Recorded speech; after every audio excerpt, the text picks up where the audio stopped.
हर इंसान की जिंदगी में एक ऐसी चीज होती है जिसे वो पाना तो चाहता है, पर उस चीज को पाना उसके लिए नामुमकिन है, और उस चीज को चिमेरा कहते हैं। आर्थर नाम के आदमी की जिंदगी में वो चिमेरा उसका प्यार है जिसे उसने खो दिया है, और 2023 की फिल्म ला चिमेरा में उसी प्यार की कहानी दिखाई गई है। आर्थर नाम का एक ब्रिटिश आर्कियोलॉजिस्ट जेल की सजा काटकर इटली लौट रहा था। उसे मकबरों से कीमती चीजें चुराने के इल्जाम में गिरफ्तार किया गया था, और इस गिरफ्तारी के बाद से आर्थर इतना परेशान रहने लगा है कि लोग उससे डरने लगे हैं।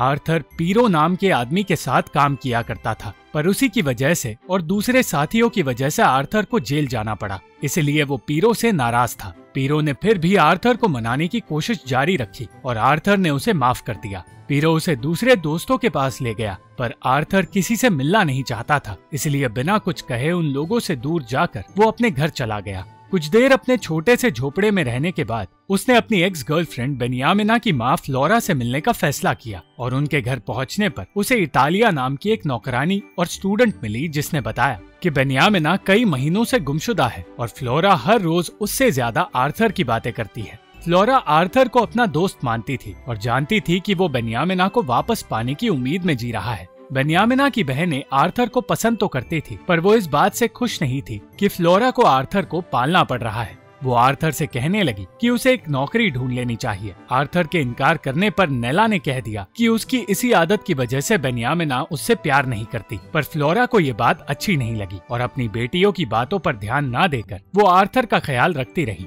आर्थर के पास अब ना तो कोई दूसरे कपड़े थे और ना ही उसके झोपड़े में ढंग की चीजें, जिसकी वजह से वो ठंड में बीमार हो गया। वो बेनियामिना की सोच में गुम रहा, पर अचानक अगली सुबह उसके पास इतालिया आ गई, जिसे फ्लोरा ने आर्थर के लिए कॉफी लेकर भेजा था। आर्थर के घर का हाल देखते हुए इतालिया ने प्राचीन चीजें देखी और उसे एक पेड़ नजर आया जो बाकी पेड़ों से अलग था। उस पेड़ को देखकर ऐसा लग रहा था जैसे कि किसी इंसान ने उस पेड़ को अलग से लगाया हो, और उसी पेड़ के गिरने पर आर्थर को पता चला कि जो प्राचीन चीजें उसने छुपाई थी वो किसी और ने चुरा ली है। बिना वक्त गवाए वो अपने गैंग के अड्डे पर गया और पीरो और दूसरे साथियों से पूछताछ करने लगा। उन लोगों के पास आर्थर को उसका सामान लौटाने के अलावा कोई और रास्ता नहीं बचा, और फिर उन्होंने बताया कि आर्थर की गिरफ्तारी के बाद उन्हें वो सामान अपने अड्डे में छुपाना पड़ा। जैसे ही आर्थर को उसका कीमती सामान मिल गया, उसने अपने साथियों को माफ भी कर दिया। वो अपने दोस्तों से दूर तो जाना चाहता था, पर उसका पीछा करके और उसे हंसाकर उन्होंने उसे अपने साथ एक फेस्टिवल में चलने के लिए मना लिया। शहर के इस जश्न का हिस्सा बनकर आर्थर एक बार के लिए अपनी परेशानियां भूल गया, और फिर उसकी मुलाकात मेलोडी नाम की एक लड़की से हुई जिसे पीरो पसंद करने लगा।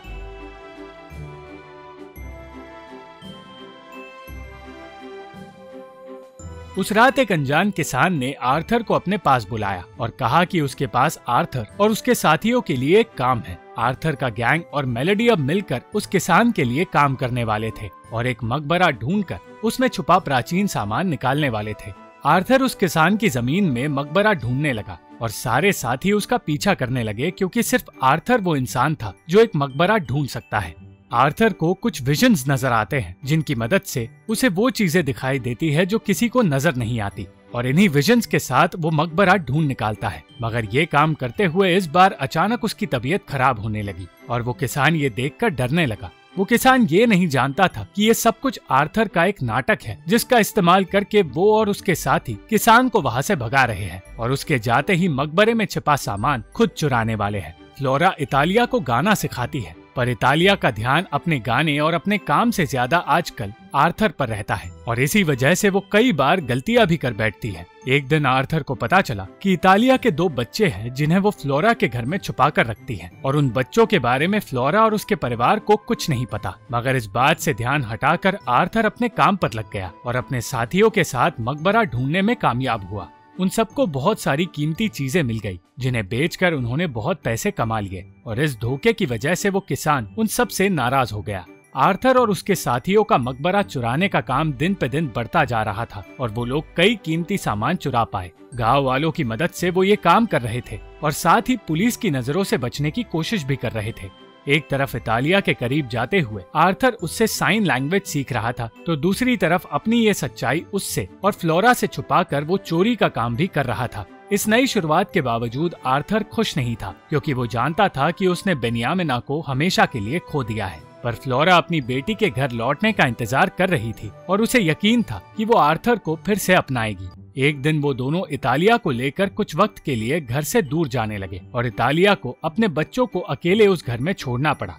फ्लोरा इतालिया और आर्थर को उस गांव के स्टेशन में ले गई जो अब कई सालों से बंद पड़ा है, और उस स्टेशन में आर्थर को कुछ विजन्स दिखाई देने लगे। आर्थर अपने साथियों के साथ एक जानवरों के डॉक्टर के पास गया, जिसके जरिए वो स्पार्ताको नाम की औरत को प्राचीन सामान बेचा करते हैं। मगर इस बार उन्हें जितने पैसे मिले उतने पैसों से उन्हें खुशी नहीं मिली। घर लौटते वक्त पुलिस ने उन सबको बीच रास्ते रोक लिया, मगर किसी तरह वो उनसे बच निकलने में कामयाब हुए। उसी दिन इतालिया अपने बच्चों के साथ आर्थर के जश्न का हिस्सा बनी और वो सब एक बीच पर चले गए जहाँ इतालिया को आर्थर के साथ वक्त बिताने का मौका मिला। जिंदगी में पहली बार इतालिया को खुशी से नाचने का मौका मिला और उसे खुश देखकर आर्थर को भी खुशी मिली। मगर जब उसने अपने दोस्तों को इतालिया के करीब जाते देखा तो उसे एहसास हुआ कि वो इतालिया को पसंद करने लगा है। इतालिया को वहाँ से दूर ले जाकर आर्थर ने उसे यही बात बताई, पर जैसे ही वो इतालिया के साथ रिश्ता शुरू करने के बारे में सोचने लगा उसे कुछ नजर आया और वो इतालिया से दूर जाने लगा। उसकी तबीयत खराब होते देख इतालिया डर गई और फिर उसे पता चला कि आर्थर और उसके साथी चोरी का काम करते हैं। वो ये सब कुछ जानकर हैरान हो गई और उन्हें रोकने की कोशिश करने लगी। वो ये जानकर बिल्कुल खुश नहीं थी कि मरे हुए लोगों की कब्र से उनका सामान चुराया जाता है, पर जब उसने पुलिस को ये बात बताने की धमकी दी तो आर्थर के दोस्त उसे वहाँ से भगाने लगे। इतालिया ने आर्थर से कहा कि बेन्यामिना को जब ये सच पता चलेगा तो वो खुश नहीं होगी, पर फिर इतालिया को बताया गया कि बेन्यामिना की मौत हो चुकी है और फ्लोरा भी ये बात जानती नहीं। इस बार कब्र खोदने पर आर्थर को ऐसी मूर्ति मिली जो 2000 साल पुरानी है। वो मूर्ति एक ग्रीक देवी की थी, इसलिए आर्थर उसे चुराना नहीं चाहता था, पर उसके दोस्त उसे शांत करने की कोशिश करने लगे और उन्होंने उस मूर्ति का सर चुरा लिया। अचानक पुलिस वाले वहां आ गए और पीरो को पता चला कि 10 पुलिस वालों की टीम वहां आ पहुंची है। वो सब पुलिस से बच निकले,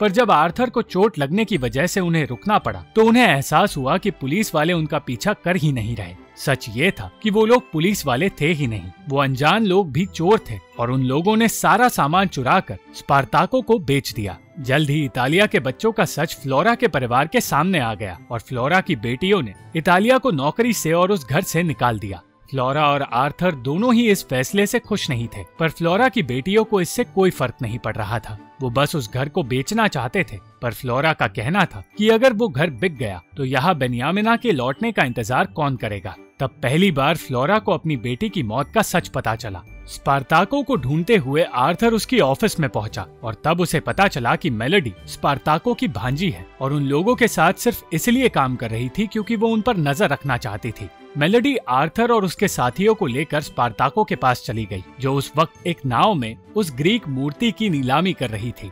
स्पार्ताको आर्थर और उसके साथियों को देखकर बुरी तरह डर गई क्योंकि उसके झूठ का पर्दाफाश हो सकता था। स्पार्ताको आर्थर से कहने लगी कि वो और उसके साथी मोहरे हैं जिनकी जिंदगी स्पार्ताको के बिना किसी काम की नहीं। अगर स्पार्ताको गिरफ्तार हुई तो वो कभी पैसे नहीं कमा पाएंगे, पर आर्थर और उसके साथी सिर्फ अपने हक के पैसे मांगने आए थे, उसे गिरफ्तार करवाने नहीं। उन्होंने स्पार्ताको को बताया कि उनके पास मूर्ति का सर है जो पूरी मूर्ति से ज्यादा कीमती है, और इस ब्लैकमेल के बाद स्पार्ताको और आर्थर के साथी कुत्तों की तरह लड़ने लगे। उन सबको देखकर आर्थर को एहसास हुआ कि वो उनके साथ मिलकर एक ऐसा घटिया काम कर रहा है जिसकी कोई माफी नहीं मिल सकती। उसने स्पार्ताको के कहने पर उसे मूर्ति का सर तो दिखाया, पर उसी वक्त उसने वो सर समंदर के बीचों बीच फेंक दिया क्योंकि इंसानों की लालची दुनिया में उस मूर्ति की कोई जगह नहीं। आर्थर की इस हरकत से उसके सारे दोस्त उसके खिलाफ हो गए और उन्होंने हमेशा के लिए उसका साथ छोड़ दिया। घर लौटते वक्त आर्थर को वो लोग नजर आने लगे जिनसे वो पहले एक ट्रेन में मिला था। वो सारे लोग उससे अपना कीमती सामान मांगने लगे और आर्थर को एहसास हुआ कि पछतावे में वो डूबता जा रहा है। आर्थर को समझ नहीं आ रहा था कि उसे अब क्या करना चाहिए और कहाँ जाना चाहिए। कई दिनों तक भटकने के बाद जब वो अपने इलाके में पहुंचा तो उसे पता चला कि उसके घर को पुलिस ने तबाह कर दिया है। बेघर आर्थर अब पूरी तरह अकेला हो गया था और उसके दोस्त भी उसकी मदद नहीं करना चाहते थे। इस बीच उसके सामने चोरों का वो ग्रुप आया जिन्होंने देवी की मूर्ति चुराई थी और पुलिस होने का नाटक किया था, और आर्थर उन लोगों से बात करने के लिए राजी हो गया। अचानक आर्थर को इतालिया की बेटी कोलंबिना नजर आई और कोलंबिना ने कह दिया कि अगर उसे इतालिया से मिलना है तो उसे पहले नहाना होगा। अपने टूटे फूटे घर से कुछ सामान ढूंढकर कोलंबिना की मदद से आर्थर ने अपना हुलिया ठीक किया और कोलंबिना के साथ उस बंद स्टेशन में पहुंचा जहां कई बेघर औरतें अपने बच्चों के साथ रहने लगी है। उस स्टेशन को अब इतालिया ने एक घर में बदल दिया है और ये देखकर आर्थर को बहुत खुशी मिली। सिर्फ इतालिया नहीं, आर्थर की पुरानी साथी फाबियाना भी वहां रहने लगी है, जिसने अब चोरी का काम छोड़ दिया है। आर्थर को अब रहने के लिए एक अच्छा घर और एक परिवार मिल गया था और इतालिया के रूप में उसे प्यार भी मिल गया था। इतालिया ये सोचकर खुश थी कि आर्थर अब उसके साथ ही रहेगा, मगर उसी रात बिना किसी से कुछ कहे आर्थर वो घर छोड़कर जाने लगा। वो चोरों की उस टोली का हिस्सा बन गया जिन्होंने उसे मिलने के लिए बुलाया था और वो उनके लिए मकबरा ढूंढने लगा। उन लोगों की जिद की वजह से आर्थर ने एक छिपा हुआ टनल ढूंढ निकाला, पर वो खुद उस टनल में जाने से डरने लगा। ना चाहते हुए भी उसे अंदर जाना पड़ा, मगर अंदर जाते ही टनल का रास्ता जमीन में धंसकर बंद हो गया।